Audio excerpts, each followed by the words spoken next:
ബോസിനകത്ത് ഇപ്പം നമ്മുടെ നൂതില ചെറുപ്പ് ഫാക്ടറിയുടെ ടാസ്ക് ഇപ്പൊ കഴിഞ്ഞിട്ടുണ്ട്. കഴിഞ്ഞിട്ടില്ല, എന്നാലും ഇനിയും ബാക്കിയുണ്ട്. എന്നാലും ചെരുപ്പ് ഇപ്പം നിർമ്മിക്കുന്ന ചടങ്ങ് കഴിഞ്ഞിട്ടുണ്ട്. 50 ചെരുപ്പ് നിർമ്മിച്ചിട്ടുണ്ട്. ഈ 50 ചെരുപ്പ് ഇവരെ കൊണ്ട് നിർമ്മിച്ചാൽ നൂറയ്ക്ക് സ്പെഷ്യൽ ഒരു ടാസ്ക് ഉണ്ടായിരുന്നു.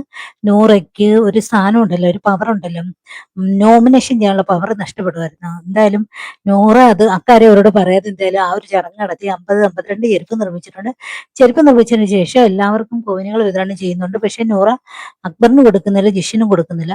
അപ്പൊ ഈ ടാസ്കിനകത്ത് അക്ബറും ജിഷിനുമാണ് നല്ലപോലെ പെർഫോമൻസ് ചെയ്തതെന്ന് പറയാം. കാരണം അവർക്ക് കൊടുത്തത് ഒരു യൂണിയൻ ലീഡറിന്റെയും അതേ സൂപ്പർവൈസറിന്റെയും ടാസ്ക്കാണ് കൊടുത്തത്. അവർ രണ്ടുപേരും കറക്റ്റിന് തന്നെ അവരുടെ ജോലികൾ ചെയ്തിട്ടുണ്ട്.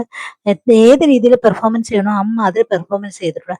അപ്പൊ നൂറ അക്ബറിന് ഇവിടെ കോയിന് കൊടുക്കുന്നില്ല. കാരണമായിട്ട് നൂറ പറയുന്നത് അക്ബർ ചുമ്മാതെ അലമ്പായിരുന്നു, ബഹളമായിരുന്നു, ജോലിയൊന്നും ചെയ്തിട്ട് യൂണിയൻ ലീഡർ എന്ന് പറഞ്ഞ് പേരും പറഞ്ഞ് അവിടെ ബഹളം വെച്ച് നടന്നേളും മറ്റുള്ളവരുടെ ജോലി തടസ്സപ്പെടുത്തിയെന്നാണ് നൂറ പറയുന്നത്. പക്ഷെ ആ ജിഷിൻ അങ്ങനല്ലായിരുന്നു. ജിഷിൻ കറക്റ്റിന് ജോലി ചെയ്തിട്ടുണ്ടെന്നും പറയുന്നുണ്ട്. പക്ഷെ ഇവർ രണ്ടുപേരും തമ്മിൽ പേഴ്സണലായിട്ടുള്ള കാര്യങ്ങൾ പറഞ്ഞ് ഭയങ്കരമായിട്ട് ടാസ്കിനിടയിൽ ബഹളം വെക്കുന്നുണ്ട്. അത് നമുക്ക് ടാസ്ക് ലൈവ് കാണുന്നവർക്ക് മനസ്സിലാവുന്നുണ്ട്.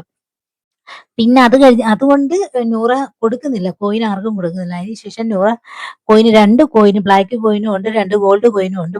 നൂറ അതുമായിട്ട് തിരികെ ബിഗ് ബോസ് കുറെ ട്രൈ ചെയ്ത് ഇവരെ കൊണ്ട് കോയിന് കൊടുപ്പിക്കാനായിട്ട്. പക്ഷെ കൊടുക്കുന്നില്ല. കുറെ സമയം കഴിയുമ്പോൾ ബിഗ് ബോസ് അവസാനം പറഞ്ഞ് ടാസ്ക് നിർത്തി എല്ലാവരും വീട്ടിനുള്ളിൽ വരാൻ പറ്റും. പിന്നെ വീട്ടിനുള്ളിൽ കിടന്ന് ഭയങ്കര ബഹളമായിരുന്നു. ആരൊക്കെ തമ്മിൽ? ജിഷിനും നൂറയും നമ്മുടെ അക്ബറും തമ്മിൽ. അപ്പം ജിഷിൻ കുറെ പറയുന്നുണ്ട്. ജിഷിൻ പറഞ്ഞു, ഞാൻ നല്ലതുപോലെ ഗെയിം കളിച്ചിട്ടുണ്ട്.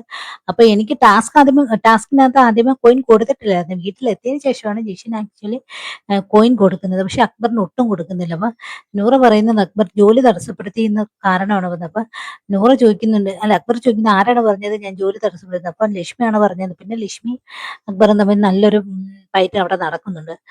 എന്തായാലും ബാക്കി വന്ന കോയിനുകൾ 2 ബിഗ് ബോസ് തിരികെ മേടിച്ചിട്ടുണ്ട്. കാരണം ആ 2 കോയിനുകൾ ആർക്കും കൊടുക്കാൻ താല്പര്യപ്പെടുന്നില്ല എന്ന് നമ്മുടെ ആര് പറഞ്ഞു, നൂറ പറഞ്ഞു കൊടുത്തിട്ടുണ്ട്. ഇത്രയാണ് ഇപ്പം ലൈവിൽ നടന്നത്.